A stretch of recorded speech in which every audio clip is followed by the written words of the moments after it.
All right, I think we can get started. Super cozy, like being in a bubble. I've never tried presenting in a bubble before. I've done other things in a bubble, but not presenting. So it's in Danish. There's a word. Any Danes here? No. Okay. So in Danish, from Copenhagen, but I was born and raised in the Philippines. So in Danish, there's a word that's very popular that they put it on T-shirts and all souvenir stuff. It's called hygge, which means I don't know. It says cozy, but it's not really. And people always just say kan du hygge dig? Oh, det er så hyggeligt. It means being, together. We're being cozy together, and I love that. Oh, there's still people coming in. Come, be cozy with us. Take your seats. Are you guys comfortable? Are you feeling comfortable? Sorry, I can't see you. Yeah, I'm not. I'm not feeling so comfortable because I'm about to just talk about some bad decisions that I've made in the last 10 years. Just don't worry, just within software engineering. You don't wanna hear the rest. Let's still wait for the people to get settled and be cozy. Thanks for coming. Appreciate it. So, how many of you have made bad decisions in software engineering? Oh, I feel much more. So, those who did not raise their hands, let me guess, you did not make any decisions at all, right? Right. Yeah, you are those people. No, it's okay. It's okay to admit it. Yeah, it's really hard to talk about this, and like I said, I'm not that comfortable because it's the first time I'm going to be in front of this many people talking about the bad decisions that I make. And when you talk about the things that you did wrong, it's just uncomfortable. But we have to do it because we have to learn from that, right? My name is Marilag Svennevig, and I think I'm like many of you. I also really, really like building software. So I've been writing code since I was 18 years old. Before that, when I was 9, I used to sneak out at home so that I can use my brother's computer, turn it on, and then, oh, there's DOS. Oh, what is this? Oh, I can type dir, and then I see all the files, and then, oh, let me delete those files. And then, boom, the computer stopped working. So, but I really love building software because, it solves a lot of problems. Right now, I'm focused on solving problems within building equitable workplaces, solving the problems of pay gap. That's the software that I'm building right now. But otherwise, I use a lot of my time doing community works. I am an Azure MVP for well-architected resiliency and observability. That's a very long MVP category now, but I really like doing these communities, and I'm also the co-founder of a nonprofit organization called ulap.org, where we train underrepresented youth within tech. And basically, I just really love doing things that can make learning a little bit more easy, because learning is hard, isn't it? This is your second day, and it's 3 o'clock, and you've been to how many workshops already? Being bombarded by code, demo, talks. Aren't you tired? A little bit, right? So let's take it a little bit easy. I don't know. I sometimes say let's take it a little bit easy, but then I get intense. So if you feel like I'm getting too intense with my presentation, let me know. So take it easy. But learning is hard, and even though I've been in software engineering for many decades, I still feel that there are so many things that I still don't get right. I still get a lot of things wrong, especially in the cloud, right? And I'm sure that most of you attended this conference because you also want to meet the people from Microsoft who's behind all the products that make our lives hard or easy, depending on how you see it. And it's great. I always admire people behind tech and the tech itself. And I was actually really inspired by what Amanda said yesterday at the keynote. She said it in passing. It was just one line, right? She was doing something, and she said, oh, but this, you don't have to learn this anymore. And then you can focus on the things that you want. I got struck by that, that specific word, because I'm doing a talk on, learning the hard lessons. And when she mentioned, you don't have to learn these things anymore, I started thinking, what are the things that I don't have to learn? And then she said, you can focus on what you think is fun. What do you think is fun, right? I started thinking, I started like everything that I have built or built with my teammates, coding, what is fun? And that makes me think, what do I want to learn? And so half of my time I work as a consultant, and one of my customers is a toy company, and they're surrounded by toys in the office. So while you're coding, you can actually stop and then pick up a toy and then play with it. And that feeling of playing with something, and learning through that, I miss that a bit. And that's what Scott was showing us today, like in his keynote, right? Like to play, to learn through play. And we're missing that a bit. If AI can help us go back to that child who likes to learn by playing, it would be nice. This is me learning something new a couple of weeks ago. I actually learned how to use a sewing machine. Do you guys know how to use a sewing machine still? AI can't, well, maybe AI can do that, probably. But apparently, learning how to use a machine is not the hard part. It's actually quite easy. It took us 5 minutes to learn how to use a machine. But what's hard about making clothes is learning how to make patterns. It's learning how to use techniques, the right techniques. And that's the same in software development, right? To learn how to use the right patterns. And when you put patterns that have been solving a lot of problems before with your own technique as a person, that is what Amanda means, that you can write the code that only you can write. That is the creative part, right? You take well-known patterns, put your own technique, and you can write creatively. In my experience, building software on the cloud, I have come across a lot of patterns. And some of those patterns we use every day, or abuse, right? We may use a pattern, but then we don't really use it well. But in my experience, I've learned a lot of patterns in architecture for building apps in the enterprise, for building apps for a startup, for helping startup, or for building the new and latest and greatest architecture.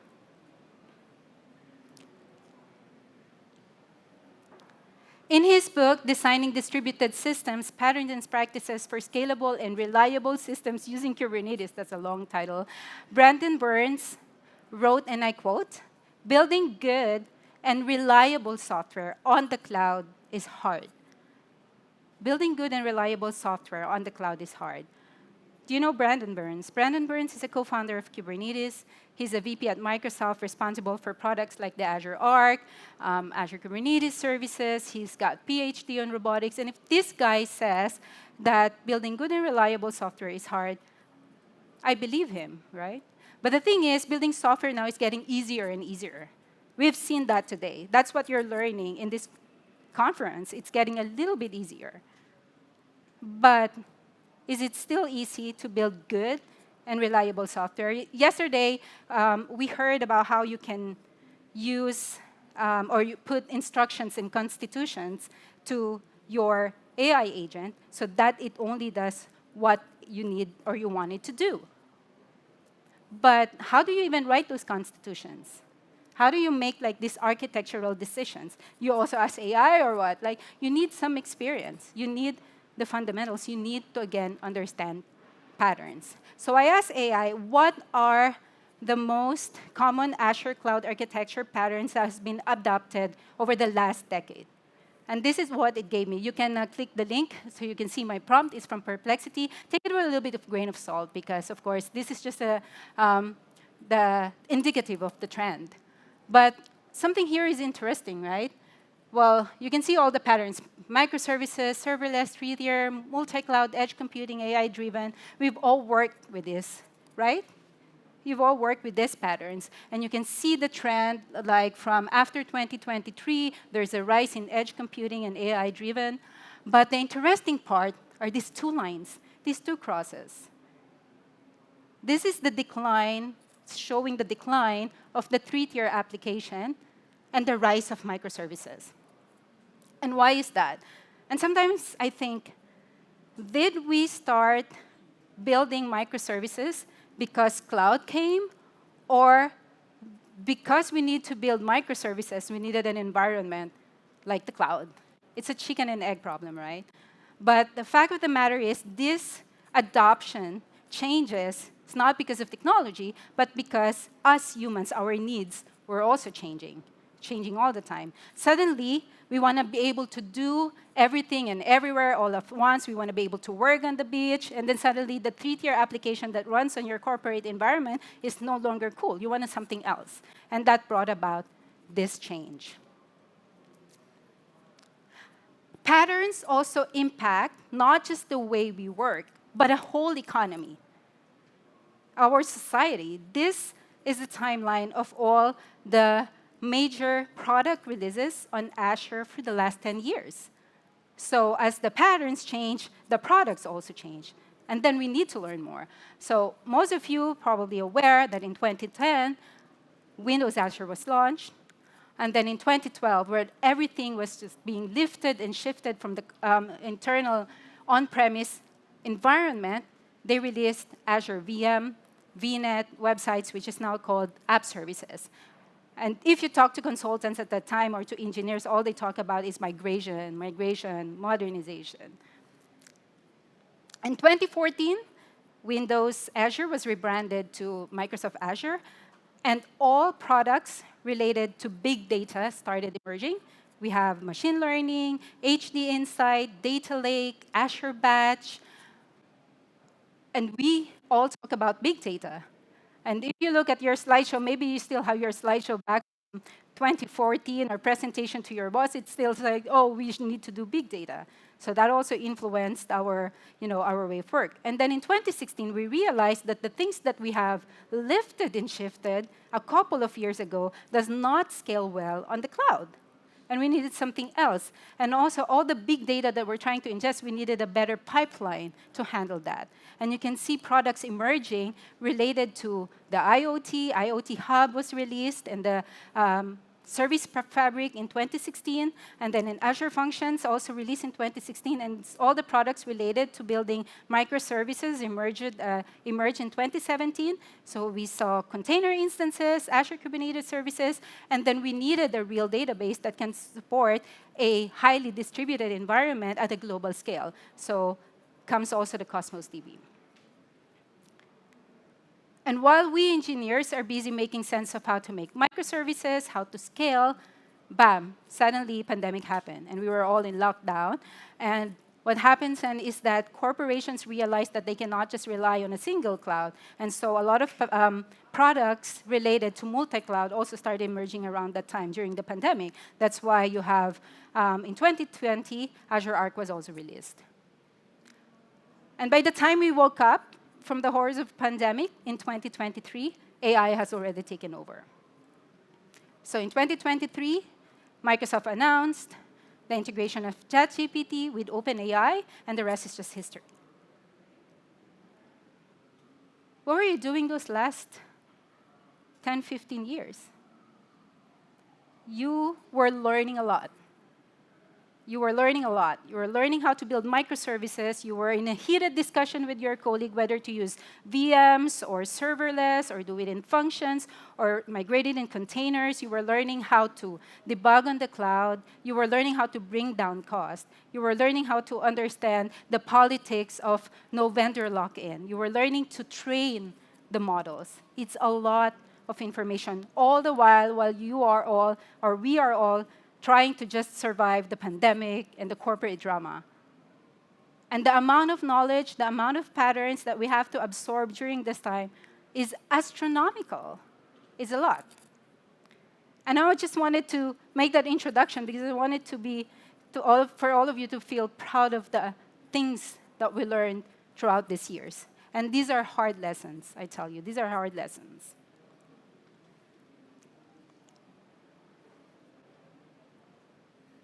I learned these lessons because I get to work with a lot of products and software development projects throughout my career, and I'm sure all of you have also done the same. So I want to start with the architecture for enterprises.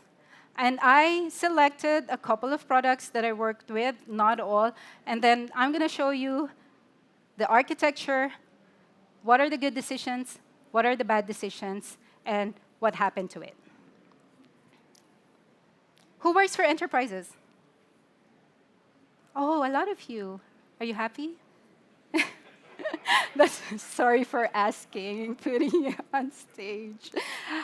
I work with a lot of enterprises as well. Yeah. But I also have my own startup, so like I have a split brain. An ode to enterprise apps before the cloud.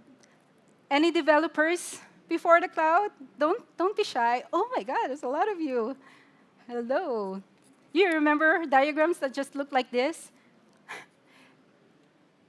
It's very classic, right? This is the last non-cloud application that I worked with. Very classic three-tier application.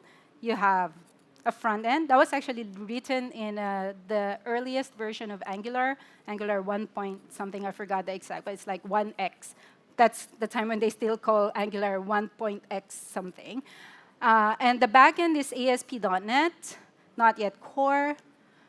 It ran on an IIS web server. You still remember IIS web server? Those were the maybe some of you are still working with IIS web server. Yeah, proud. Yeah. So you have IIS web server and you have your Microsoft SQL server. It just ran on 2 virtual machines. It's actually a web application for one of the largest Danish news media company, well, in Denmark. And it's being used by journalists, the Danish journalists, when they were planning the news. So it's before production. It's like Facebook for journalists. This is how they collaborate. They write the news. Some of the other journalists come in and come with their own content about that particular news days before it's released into TV. So one thing about this application, it ran from 2011 to 2025. They only decommissioned this application this year. They have to switch to a more modern one that's SaaS-based. But it ran for 14 years. 14 years. Never went down, not even once. Well, we had to maintain it one time. I think we have to upgrade Angular and then also delete some bloated data in the database. But it didn't go down. So if we have applications that can run for 14 years, never goes down, delivered on time and on budget, delivered what it promised, delivered value, every single news ever reported on that media channel for the last 14 years, some of the most important news, went through this platform. So if we can just do that and make it simple, why migrate to the cloud? Why make things so complicated? Why use complicated patterns? Well, I can tell you why. With this application, apparently, the number of news that you can produce every day, that you have to show every day, never changes. Why? Because, of course, you have a finite airtime. I mean, we only have 24 hours a day, and there's only 1 hour for news. So you can't produce more. And that's the same with paper. This is not a part of the digital media, but also with the newspaper, you only have a fixed amount of paper to print news on. So the amount of news that has to be produced never changed. That means the number of journalists that worked in this company hardly ever changed over those last 14 years. And if you don't need to change your business processes, you don't need elaborate architecture. One of my favorite architects and author, Gregory Hopp, The Software Architect Elevator, that's a really nice book. He wrote that the only system that wouldn't benefit from architecture is the one that does not change at all. And try to remember this, right? The only system that wouldn't benefit from architecture is one that doesn't change at all. But how many applications and systems are out there that hardly ever changes? Anyone working with the application that has been running for more than 20 years without changing? Oh, hi, sir. Yeah, so it's far more applications needed to change. And that's why, again, we needed to change with it. We needed to learn more. That's why you're here in this workshop, learning more patterns. This is the first ever cloud application that I have worked with, and it was brought about by change. This is actually the exact same architecture diagram. It's still pretty simple that I presented back in 2015, 2016 an Azure user meetup group. I did not change anything at all. It's just like this. And it's a global contract risk assessment platform for a really large facilities company that had 370,000 employees spread across the world. And what it does, well, it's kind of like a survey monkey, like a form builder, but for making or generating forms for assessing new and retendered customer contract. And as you can see, it's still reminiscent of the 3-tier application. If you can see how it evolves, right? We were still building. It's not that we lifted and shifted and just run it on VM, but in the beginning of our cloud journey, we were building applications that are like 3-tier. So you have very simple single-page application running on an app service, a web API, again, running on PaaS. And at this time, we implemented DocumentDB, which is now known as Cosmos DB. So we also use Azure Logic Apps to automate some of the business workflows. And this is also the very first application that that customer launched in the cloud. So this whole synchronization of AD on-prem with Azure AD, back then it was still called Azure AD, was still pretty new. They were, no, we can't do that. We can't synchronize our AD accounts to the cloud. But after a while, we managed to convince them it's safe, this is how we do it, and they agreed. And then a year after, that company actually was hit by a very, very bad ransomware. So they got hacked. Their on-premise data centers got hacked, and all the applications in the entire organization were down, except for this one. So it's just like that green light that was kept on. And that changed the history of that company as well. Then they started building on the cloud. So sometimes you just need to be the first mover, like now with the AI. So what were the good and bad decisions from this architecture? So this is also the first application where I get to learn about whether RDBMS or NoSQL database is a better fit for a specific business use case. So I think our choice of a NoSQL database back then was very much fitting for a dynamic form builder because it's schemaless, right? We were not hung up on schema. And so for us, that was a good decision. It was also a good decision that sometimes you can implement things and business logic, complex business logic with low code. So we did logic apps instead of doing and writing custom code for all the approval workflows and such, and integration with some enterprise systems or other systems. Instead of writing our own code, we used logic apps for that. That also worked. And another decision for this architecture was using the existing AD groups for role-based access control. And so imagine if you have 370,000 employees spread across the world, and each of the country has their own decentralized AD and their own administrator. How are you going to manage role-based access control for your application on the cloud? And you don't want to be able to repeat that. You want to hand that over to those who have control over their groups and AD accounts. So that synchronization actually worked well for us for the RBAC. And again, like I mentioned, being the first mover on the cloud is actually a good thing. Some of the bad decisions that were made, not really understanding partitioning or data partitioning or what it's for. So we ended up just creating Cosmos DB with a single partition. It was a really bad decision. Like, I can see you, sir. You were doing, oh, what? Cringe. No, but yes, without partitions, not understanding what it's for. And then we ended up trying to duplicate the same data in another container, but just with a different partition key, just to improve performance. And that proved to be really costly. We also, because we were so new with cloud and with schemaless databases, we ended up denormalizing data that changes quite often. So imagine if you have a form builder for a risk assessment, and you have a parent form that's a list of questions, and then you have a child form, or that's based on that template that's being used by the other country. So we repeated the data that's on the template onto every single copy or instance of that form. But then, when the things change on the template, We have to really propagate that everywhere as well, because that data has a high rate of change. And that ended up that we needed to scale up our throughput, and then, of course, that was a huge bill for the organization.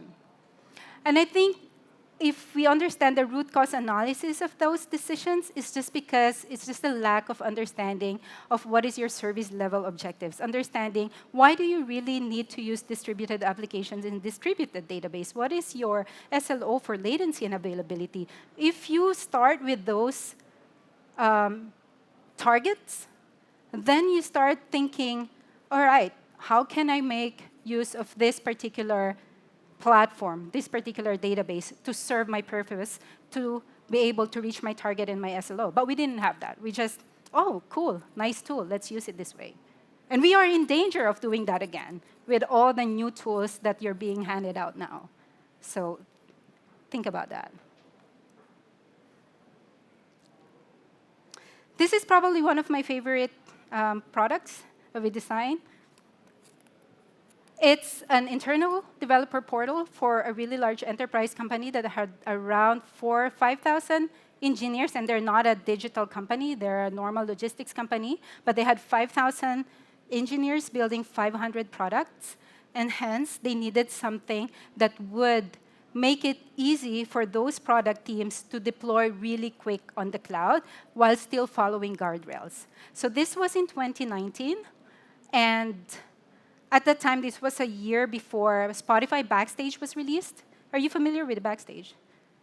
Anyone using Backstage in their organization? Yeah, so we built this before Backstage. And yeah, so the whole idea for the internal developer portal is that all product teams can also contribute so that they can build their own capabilities in the portal and expose their own self-service applications. And so what we needed to do is to create a microservice-based application that was in a monorepo, and every product team can just, of course, make contributions to that monorepo and build their own and expose their own microservice. But what we needed to do was to operationalize the creation of the microservice so they just don't do it the way they want it. We gave them the patterns and the automation so they get to choose to a certain degree how the microservice would be like. So whether it's serverless or container-based, and then it spans off automatically a microservice that can either use an Azure functions, but then as a team, you're free to choose what kind of data persistence you want to use, or even to a point selecting which language that you want to write your microservice in, as long as you, to a certain degree, conform to the overall architecture of that functionality. And that gave a little bit operational consistency to the organization. And we also implemented a API gateway reverse proxy based on Ocelot. Did you guys use Ocelot? Well, it's an open source framework for doing reverse proxy, pretty much similar to YARP. And we chose that at the time. And we did a lot of really fun things to that, because it's a reverse proxy. You can customize your request pipelines and do a lot of transformation and all that. It was fun. And it worked.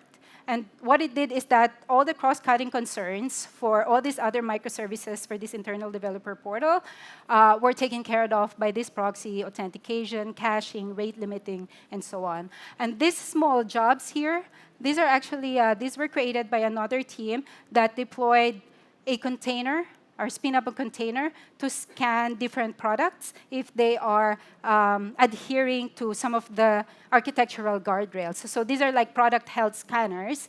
Of course, you can use Azure Monitor or Azure Policy to make sure that when the products build their own products, that they adhere to these architectural standards. But sometimes a huge enterprise have their own standards, so they have to run their own scanners. And a lot of these microservices integrate with developer platforms like, of course, creating resources on Azure or creating a new repo and PRs in GitHub at the time. So it was pretty well adapted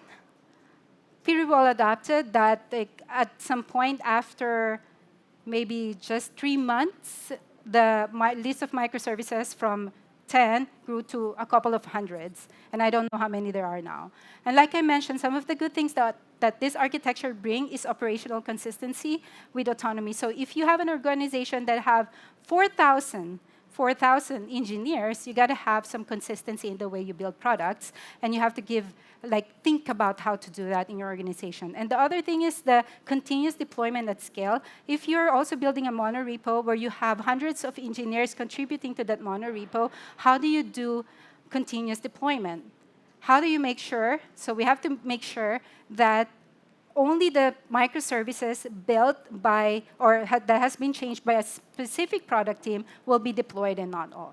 So we have to bake that into the design. Self-service cloud enablement, including RBAC. So we also built a way for product teams to be able to just go and register their product in the portal and then say, okay, then I get a non-prod and prod subscription in Azure, and there's automatic role-based access control, so you don't have to ask ServiceNow or request for getting access. This is all baked into the solution. And like I mentioned, all the army of product health scanners that we're running. Some of the bad decisions are typically the way those microservices were built and maintained by the product teams. There were a lot of unreliable, long-running async APIs. And I was talking to sorry, I don't know, I forgot your name, but we were talking about how it's still really hard to build REST APIs. And that's what happened here. You gave that freedom for product teams to build a lot of APIs without a guardrail, and we ended up with a lot of APIs that wasn't reliable, that didn't think about long-running asynchronous processes or running in Azure functions that takes more than 10 minutes or to complete without any queuing, without any retry pattern. And if these services participate in service-to-service calls without a proper choreography, what do you think can happen? If one of these APIs break, the whole chain breaks. And that's what happened here. It's just like a very unchoreographed list of services. The other one that I think would have been nice is that if we have implemented those scanners as event-driven, reactive, event-driven jobs, instead of something that is based on schedule. So for example, a product team has changed something in their cloud, in their resources. It should trigger an event and then run those scanners, instead of just waiting for the end of the day to run those scanners and check if you're doing it right. And I think this unreliable long async APIs and messy service-to-service choreography is the result of just plain lack of guardrails and constitution in the organization. This product ran for 6 years, still running, and I think it's going to be migrated into a microservices base, maybe on Kubernetes. I'm not part of the project anymore, but I think it still had a good impact to the organization. It has brought the lead time to production for products, and it went down from months to weeks or even days. I just want to take a couple of seconds to also summarize the lessons that I've learned working with enterprises and when things don't work. So I see this a lot, especially in product-led teams or platform teams, that architecture is being used as a political tool. It's really disheartening when you hear product teams say, oh, I'm just going to build my own product, or I'm just going to build my own platform, instead of using that other team's platform, because I don't know, theirs is not that good enough. Our architecture is better. And you see this a lot. And you see this a lot in organizations where engineers are not really engaged in business. And you see this a lot in organizations where business leaders actually just don't have a framework for deriving value from all these technical initiatives, but just derive value from the buzzwords. But I've seen also really, really healthy organizations with healthy architectural culture, architecture that is community-driven, where every person in the organization, in the engineering organization, can contribute their ideas in the community, and this community is still bound by good policies and principles, and these policies and principles turn into best practices. And in organizations like this, engineers are very engaged in the business, and the business leaders have a clear framework for how to really derive value from this technology, technical products and technical initiatives. And it can really be traced from their own OKRs. Let's look a little bit on the architecture for startups. Who works for or works on their own startup companies? Oh, cool, nice. I admire you. I'm the same. This is an unfortunate truth, and we know it, right? I think some of you have seen this number before, that only 10% of startups survive long term. And in this book called How Big Things Get Done, there's this research about all the mega projects in the last couple of decades where it revealed that only 0.5% of projects actually succeed on time, on budget, and on benefit. And were you at the keynote with Hanselman this morning? He was also talking about this research. It's like, what are startups doing? Why are they failing? And a lot of it is the way we build the product itself. If AI can help us change that, if we can just tip this number a little bit to, I don't know, 20%, 30%, and maybe 50%, then we'll all be happy. But that's a journey. So this is the architecture of the first startup product that I worked with back in 2019. It's a workspace management system based on Bluetooth low energy devices, the beacons, that emits and that emits location or precise location information that your phone can pick up. And we use it for workspace management, so use cases like, well, you're holding your phone, you walk in front of a coffee machine in the building, and then suddenly, oh, I can see you're in a coffee machine. Which coffee would you like? It was like a very ambitious use case, but in hindsight, maybe it was not that fun. But it was also used because we work with facilities management companies, so it could also be used for real-time booking of workspaces and all that. And guess what? This was in 2019, so that was during the pandemic that we started doing workspace management. It's just really, sometimes it's just bad timing. Anyways, we still continued, so we built it with a cacophony of Azure services, a lot of APIs, and we've learned our lessons well. We have started building polyglot databases, and we stopped building enormous amount of microservices, but stick to having services that are modular and based on the specific domain. We used Xamarin as a mobile app for building the mobile apps.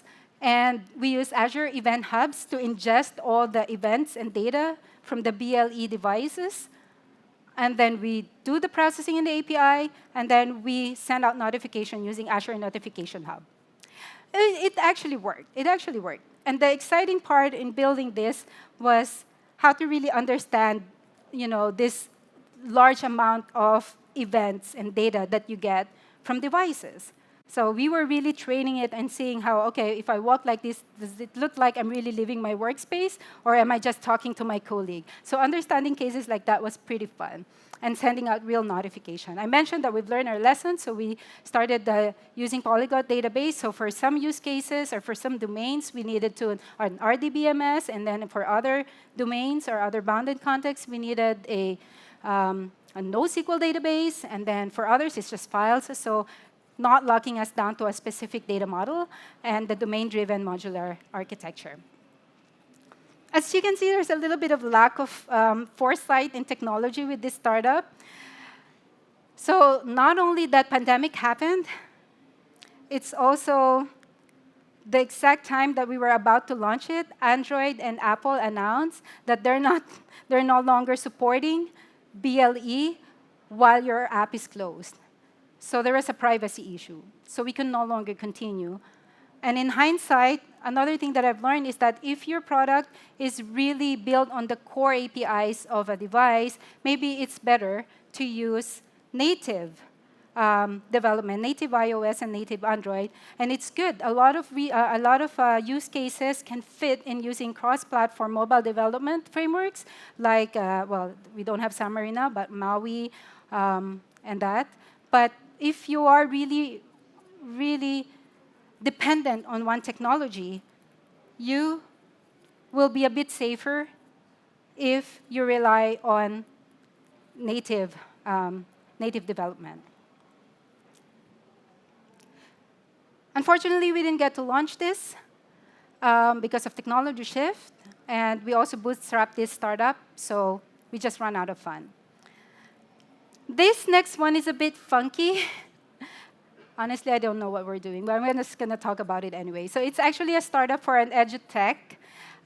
It's supposed to modernize school systems, and the idea was that everything needs to be real time. So me and my colleague, he was a big functional closure guy, and he's got like big visions about how applications should be built. So we were talking about how everything should be real time in a sense that a student should be able to receive real-time notification without refreshing the phone or computer whenever there's a new information from the teacher or the teacher uploaded a new homework on Teams. I should be able to see that right away on my browser without having to refresh, so I don't miss any information.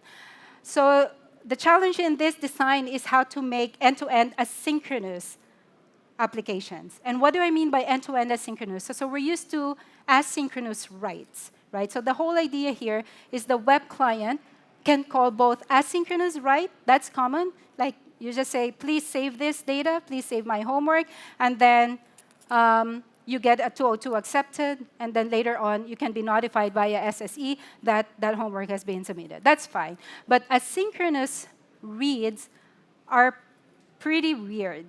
It's pretty strange. It's really asynchronous end-to-end all the way to the database. That means the client can fire a request and say, please give me a list of homework. And usually you would wait for a response, but we didn't want to. We have to be able to do something else and then wait for a notification when the data is ready. So in most cases, that API will call the database, and you have to wait for the database to respond with data. But we wanted to do it asynchronously, and subscribe to changes in data. And that can only be possible if you have a database that can do change data capture, that it can accept a request, and every time there's a change in the data, let's say a list of homework, it can notify any subscriber that something has changed in the database. And then that subscriber, which is like the middle layer, the query API, can notify the client back in real time that something has changed. So you actually only have to call the query once and not refresh the page and do a lot of queries. And we were able to really do this and make this work. And we used a database called XTDB, which is a bitemporal immutable database that has built-in CDC using Kafka. We run that on Azure, and the data storage is actually really simple. It's just an Azure storage, but there's a built-in Kafka to it that can do streaming real-time events notification whenever there's a change in the database, and its XTDB is also being used to propagate to all the nodes so that you can have automatic replication. It's a very cool database, and it's also bitemporal. And I think if you haven't worked with bitemporal database, it's really cool in a sense that you also have a native support for both the transaction date, when the data has been committed to the database, and the valid date. And you needed the valid date because sometimes, let's say you have two databases with a materialized view, and you're doing synchronization. If you don't have a valid date, you might end up with a little bit unsynchronized data with date and time discrepancy. Because then by the time that materialized view was committed to the other database, you only have the transaction date instead of the valid date. A bitemporal will record that. And we needed a very good database for use cases like financial or legal, where you really have to know when this data is valid, not when this data is written on the database. It was fun to work with. It's just fun learning that. And it's also fun to work with the subscribable async queries, that it can actually be possible. So if you have a use case where you also need async reads, not just async writes, this can be done. And it's very fast. It also worked with your mobile phones. We did M365 and Teams integration using MS Graph. That's pretty simple back then. But I thought it was nice for schools to have that, so the teachers can just upload in Teams, and then the students can see that on the app. Of course, bad decisions, really highly complex pattern, and a little bit of being very too adventurous with the tech stack that we use. So we are just combining a lot of different languages, and we thought, oh, well, we're progressive developers, like we're progressive engineers. We don't care about which language you use. But that also was a disadvantage for us because in the end, when all our Clojure developers left, we were left to learn Clojure, which was fun, but hard. So, but it was a combination of .NET and C# and Clojure and Datalog, and we just simply underestimated the complexity of a school system. So again, didn't launch, lost a lot of money, almost went bankrupt. That's okay, we're still here. That's how startups work. This last startup architecture is also inspired by something that you can find in MS Learn reference architectures for startups, just a little bit modified. And in my view, it's pretty generic. So you always have a front end, maybe a static web app, and all your APIs are running on container apps. You need an identity system. In this case, we used Keycloak. I'll talk a little bit more about that. And then you have the container apps within a VNet, so that it's not accessible outside. If you want to be able to call external services, it has to go through the gateway with WAF, of course. And at that time, we were so cheap, so we can't use premium front door, so we have to stick into this pattern. And if you have transactions or requests going out of your VNet, so your outgress, not ingress, then you can have an Azure firewall that has a night gateway so that you can also have a public static IP. And this is kind of relevant if you're integrating with some very old government systems that requires public static IP still and you're inside a VNet, then you could do it with through this pattern. And thinking about it, this is not based on, this was pre-Aspire, but this is something that you can also maybe spin up using Aspire with the same pattern. And this was actually used for a fintech startup for wealth management, and that had a lot of integration with the Danish pensions system and the Danish identity system called the MIDID. And it worked. Good decisions. It's actually pretty simple implementation for startup products. Easy to spin up, easy to deploy. We were using container apps, so we didn't have to worry about Kubernetes. And we did a lot of good engineering practices. We invested on that at the early stage of the startup so that we can make sure that we can already do automated testing, integration testing, early performance testing. And that's really important when you have a startup to invest on early performance testing. Why? Because that's how you avoid that what Scott Hanselman was saying, that you just end up spinning a lot of servers that you don't need or spinning a lot of compute you don't need. Why? Because you don't have performance tests. So we did a lot of performance testing very early stage. We implemented some async integration also, like I mentioned, with the Danish pension system via hooks.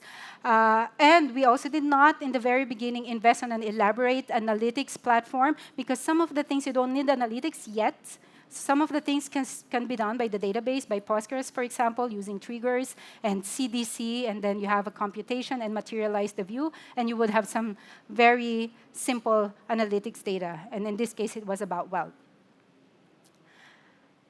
Some of the bad decisions, like number one, especially when you have a startup, is that you have to really understand how to onboard users.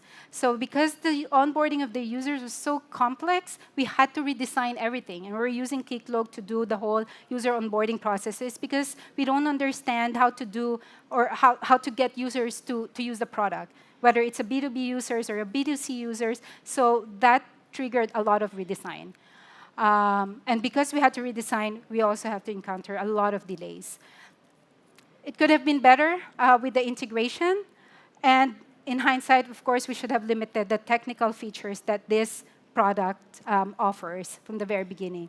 Because we ended up doing it for a year and a half and losing the right timing in the market instead of launching really early. It's still launched. It's still in development. We're not part of it anymore. But I think just the architecture is a really good foundation for any startup product. Just a little bit of lessons learned with startups, not necessarily architecture. And I'm sure many of you have heard about startup stories and all that. And this is my take on it because this is what I've experienced. Number one is the lack of synergy of founders. If your founders are really not aligned with the goal, they are not even aligned on the budget, they're not aligned on the MVP or when to go to market, or not even aligned in their aspirations in life sometimes, then you will erode the trust between the founders. And if you don't have trust in business, you don't have a business. Another thing is like thinking about, I have experience, bootstrapping my own startup, funding my own startup, or getting a VC. Of course, there's pros and cons. It's very hard to fund your own startup. You will use your own revenue, of course, but it's very noble. You have a bit more flexibility. But if you're using a VC, there's a little bit less on your mind, but you have to always kind of satisfy what your VC is requiring of you, and that can add a lot of pressure. Timing is a fragile thing for startups, so I actually want to propose that CTOs for startups should be called the Chief Timing Officer, because it's really, you can build the most elaborate technology for startups, but still, if you lose that timing, then it's very difficult to get back up. When building architectures for startup, prioritize not just the technology of the product. You can get caught up with all these ideas, but prioritize when to market. Your architecture should help you go to market as early as you can, but still deliver minimum standards for the product. It has to be something that's still very usable. And your architecture should satisfy that. You have to invest in operational excellence. That's a key investment. And what I mean by that is that I know some investors do not understand why we need to invest on good CI/CD pipelines or good observability platforms, but you need that if you want to be able to deliver features fast. Your best asset, whether it's a startup or enterprise app, is your team. Find the right team. And I just want to remind everyone for startups that resilience and reliability, resilience is not just about machines. You need to also build in your resilience as people. So fast forward to 2025, I'd like to show you what I'm working on now in this startup. And I know you all heard about AI and what's new. And it's all very exciting. But I always have two questions with this. One is like, how can we make sure that we protect our privacy? And the other one is, because I'm also an entrepreneur, with AI coming, how can we make sure that we protect our own people, that we make sure that our people are still evaluated fairly so that we can provide them, equal pay for equal work. And I've been thinking a lot about that, and hence that's the inspiration for this next architecture.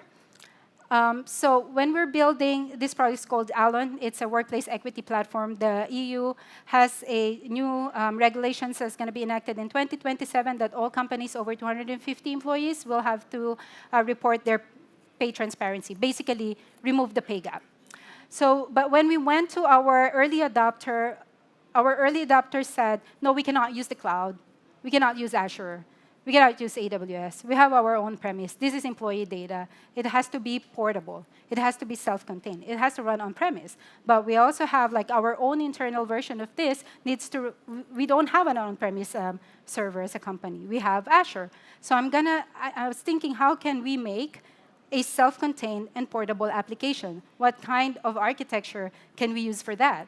And also, we have a very small team. We want to make sure that we don't get buried in the complexity of microservices. And because it will contain a lot of sensitive information about employees, about pay, we have to really think about defense in depth from the very beginning.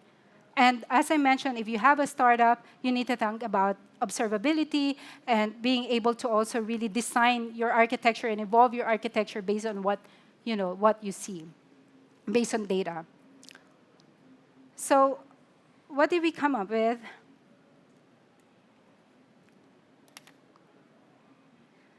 I just want to go through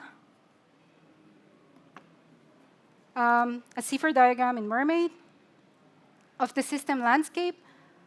So the whole idea is portability, that we have everything we need for a modern app to run inside a small box, and that I can run it anywhere. And that puts me in a lot of constraint when it comes to design. So a typical app, or this web app at least, has the core platform. You have an application, you have a web application, you have an API backend, every application needs an identity and access management system.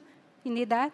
And if you're building a modular monolith application and you have different business modules, you also want to avoid coupling. So you have to decouple these modules from each other. That means you need a messaging platform. And of course, you need a database. Modern applications have observability stack so that you can store all your logs both for your infrastructure and for your application and analyze those logs. And in this case, you have to have like a mini implementation of of an analytics platform. And of course, your authentication and access management, your IAM, should be able to also use identity providers like Active Directory or Entra ID, LDAP, or and then all your secrets needs to be in an external secrets of secrets. And you need to be able to also have automatic certificate renewal, for example. So for me, when I was thinking about this, these are the minimum components for any modern applications. And how do we run this without leaving the confines of that particular application? So it's really portable, and it's really configurable. So you can see we implemented this as everything is in a Helm chart. Anyone working with Kubernetes?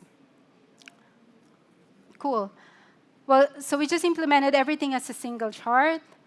I'm not a Kubernetes expert.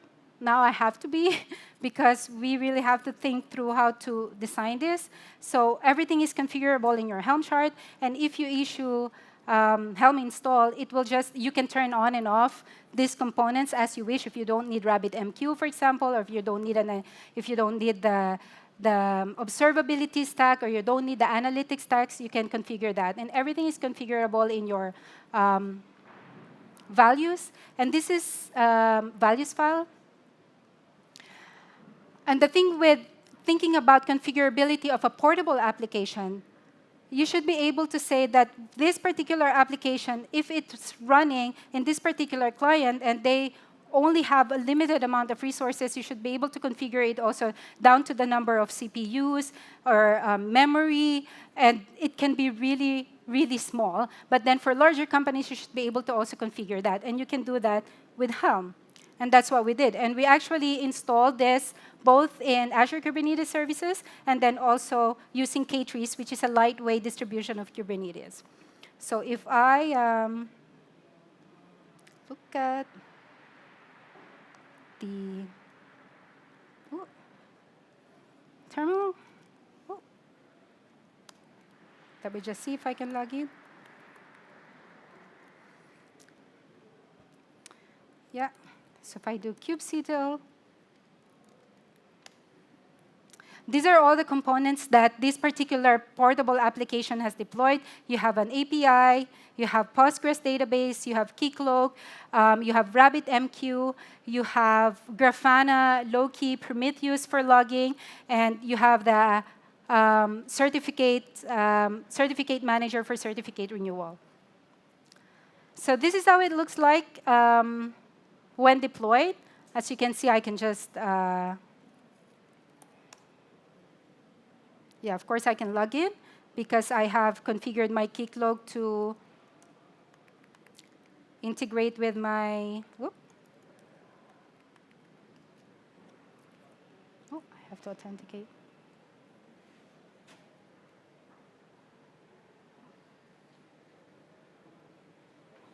Authentication.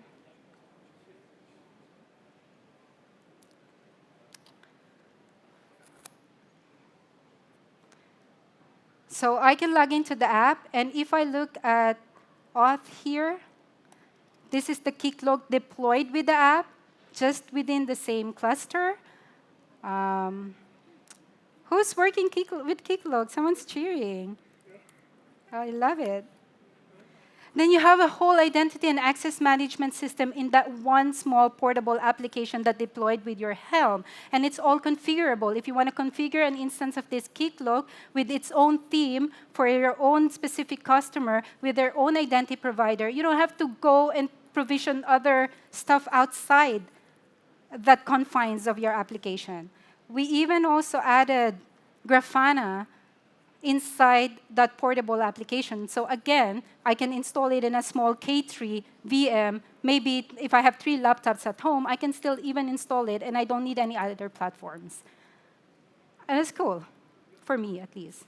And I think this is a cool way to build apps nowadays. One of the cool ways. But do you need it? Do you need it to be like this? If portability is not a requirement, and you don't have a team that is willing to be cross-functional, to understand how to run these platforms in a portable landscape, to want to understand how Grafana works or Prometheus works or Keycloak and Loki works, to understand how the analytics platform work, even if they're a small cross-functional team because you're a startup, if you don't have that, maybe that's not a way to go. And also, if you work for enterprises and you need to optimize the total cost of ownership for all your platforms, then what's going to happen if you have 4,000 engineers building 500 products, all building their small portable application? That's going to be so super hard to manage. So stick with managed services run by the experts in this conference. Work with your platform team in your organization. Don't tell them, I'm going to build my own because you're not doing your job. Work with the platform team. Give your feedback. Make use of that. You don't need portability. You need TCO. And then maybe you have to keep things simple. And if you can, maybe just start again with a simple T-tier instead of all this elaborate architecture. These are some of the resources that I really like using. The Azure Well-Architected Framework, you can read a lot of those. These are the 2 favorite books. I cried when I finished this designing data-intensive applications. I don't know why, it's just very enlightening. And I just encourage everyone to keep on learning and to be inclusive in the way we learn, to be inclusive in where we are in our learning journey, because the best way is to learn all this together and then go through the same experience and go through all this experience and gain some battle scars. So thank you so much. Thank you for joining me. Appreciate your time.